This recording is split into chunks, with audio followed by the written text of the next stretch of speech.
Hi, in this lesson we're going to look at the least common multiple. Now what is that? Well, that has to do with finding, for instance, when we're adding fractions and subtracting fractions, finding the smallest common denominator.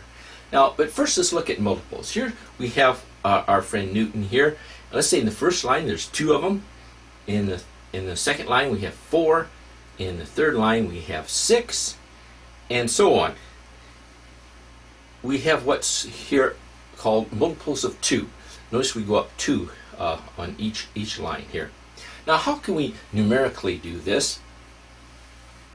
Let's take a set of counting numbers, 1, 2, 3, 4. And then let's take and multiply a 2 times each one of those numbers.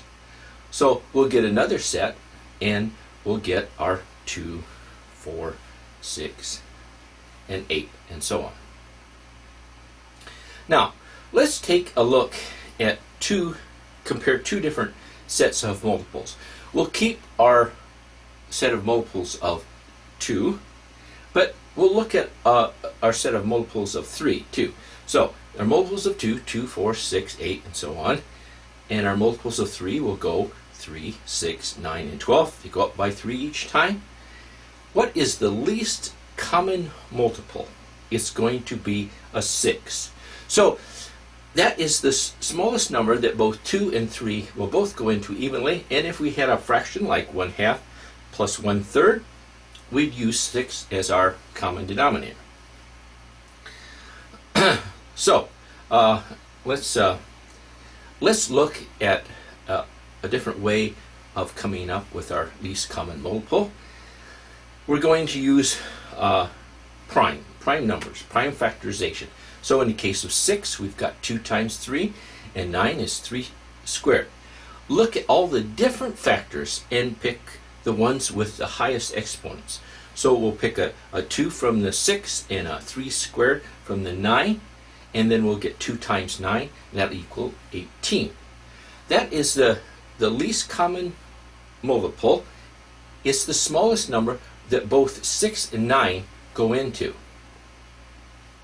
So let's set that up as an addition of fractions. 1/6 plus 1/9. We got to get the denominators the same.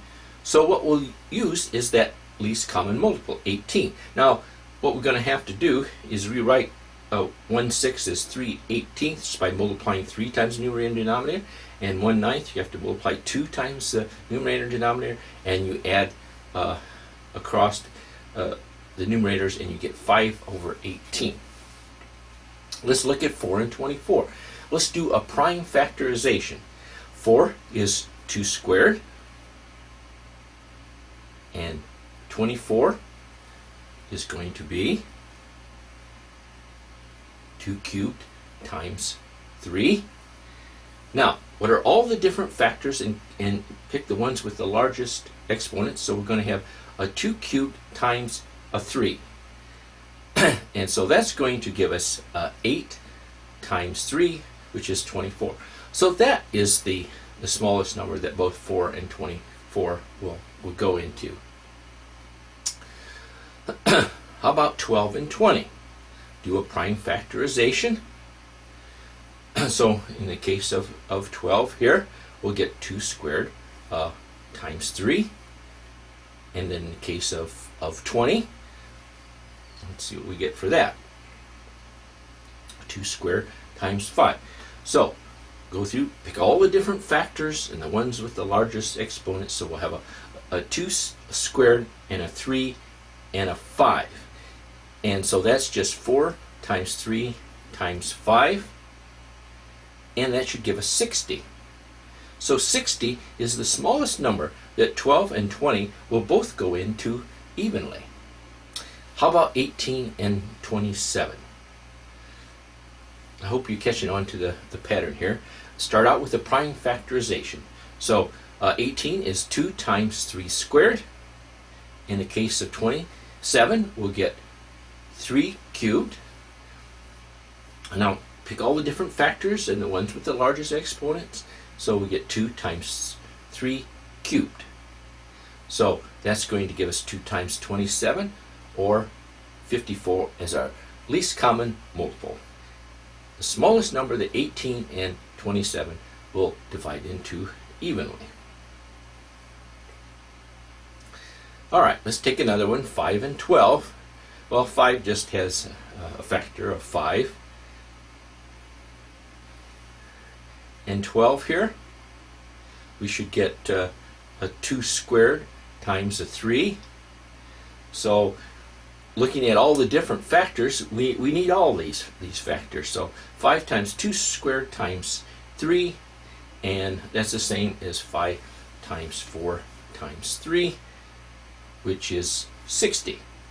So 60 is our least common multiple. Now let's take the case where we have 3 numbers. Well, work it out the same way. Let's do our prime factorization of each number. So we get 2 squared times 3 and 18. We're going to get 3 squared times 2 and 30. We'll get 2 times 3 times 5. Look through all those factors, get all the different ones and the ones with the largest exponents, and pull those out and multiply them together. So we get 2 squared times 3 squared times 5. And that's 4 times 9 times 5, and we get 180 as our least common multiple. Thank you.